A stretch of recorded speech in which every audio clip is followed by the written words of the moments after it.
On today's menu is a popular and well-known chicken recipe from Karnataka, a state located in southwest India. Namaskar and welcome to Curries with Bumbi. And today it is all about chicken ghee roast that takes us to a town named Kundapur, from where this dish has originated. The very first thing we will do is to marinate the chicken. I used boneless, skinless chicken thighs. You can definitely use bone-in chicken, but please use smaller pieces in that case.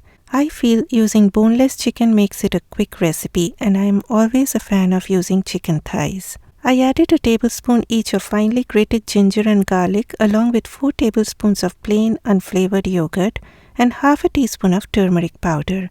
Now you can skip yogurt and just use ginger garlic paste and a little bit of lemon juice if you are allergic to dairy. Mix well and allow it to marinate for a minimum of 30 minutes, or you may keep it in the refrigerator overnight. Remember to bring it nearly to room temperature before cooking if marinating overnight. This recipe calls for dry red badge chilies. They are less spicy than the Kashmiri red chilies, slightly darker in color, and have a more smoky flavor compared to the Kashmiri red chilies.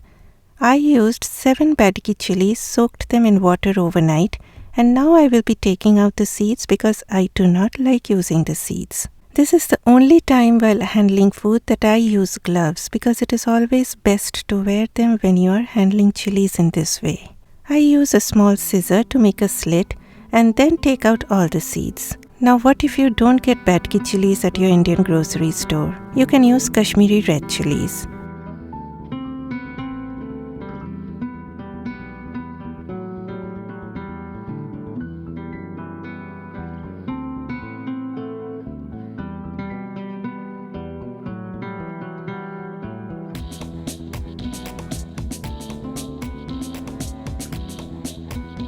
Here I had soaked cashew nuts in hot water for about an hour, or you can even soak them overnight along with the chilies. Next I will be pureeing both chilies and the cashew nuts. Puree them with about half a cup of water to make a smooth paste. And look at this gorgeous natural ruby red color. Okay, next is spice time. We need to roast some spices. A tablespoon of coriander seeds, that is dhania. A teaspoon of cumin seeds, that is jeera, half a teaspoon of fennel seeds, less than 1/4 of a teaspoon of fenugreek seeds, that is methi, and 6 to 7 black peppercorns. Please do not be tempted to add a lot of fenugreek seeds as they are bitter. Roast the spices on a low heat, stirring them continuously till they become fragrant. But my friends, please do not roast them too much. You want to toast the spices just to awaken them from their shelf-standing hibernation, and that takes just a few seconds. If you keep on roasting them, they will soon turn dark and bitter, and we are not making a bitter-tasting chicken recipe today. After that, transfer them immediately to another bowl, and please do not leave them in that hot pan, as again they will burn getting that residual heat from the pan. Since I am using a mortar and pestle, I will grind them immediately.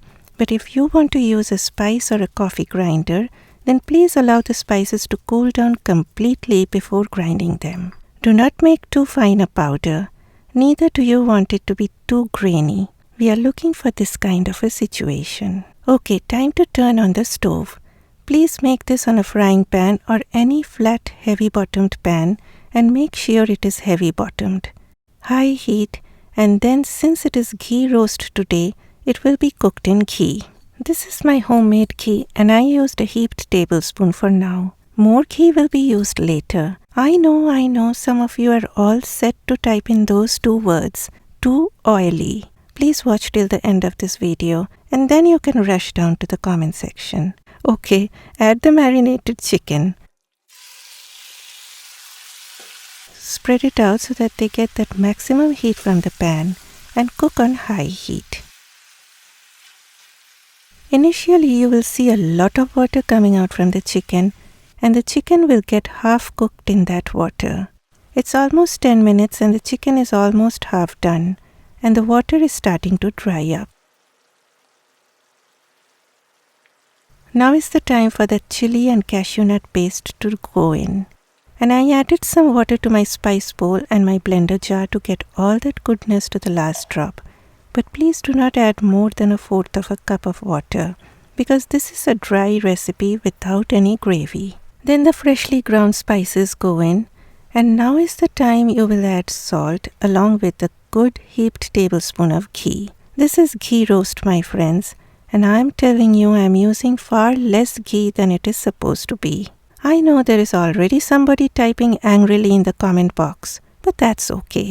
From now on, keep frying on medium heat till the oil is released. This is the hardest part of the recipe, I feel, because it takes time for the oil to be released, and unfortunately I cannot specify the time here. You will see the color getting darker, and when you start seeing the oil getting released, we need to add a sweetener. I am using palm sugar, but usually jaggery is used. You can also add light or dark brown sugar.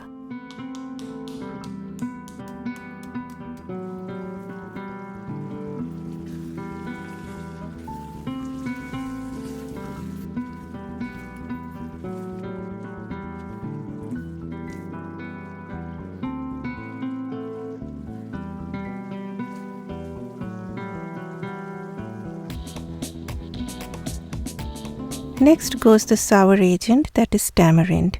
You can add fresh tamarind pulp. I always have a bottle of tamarind concentrate in my refrigerator, and like any other concentrate, you need less compared to using the fresh pulp. I added a teaspoon of tamarind concentrate. Do a taste test now and adjust the seasonings. And see how that oil is coming out from the sides?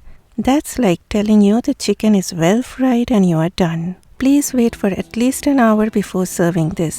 The more time you give, the spices mellow down and the chicken gets yummier. Serve this with rice or paratha along with a vegetable curry as a side and a salad.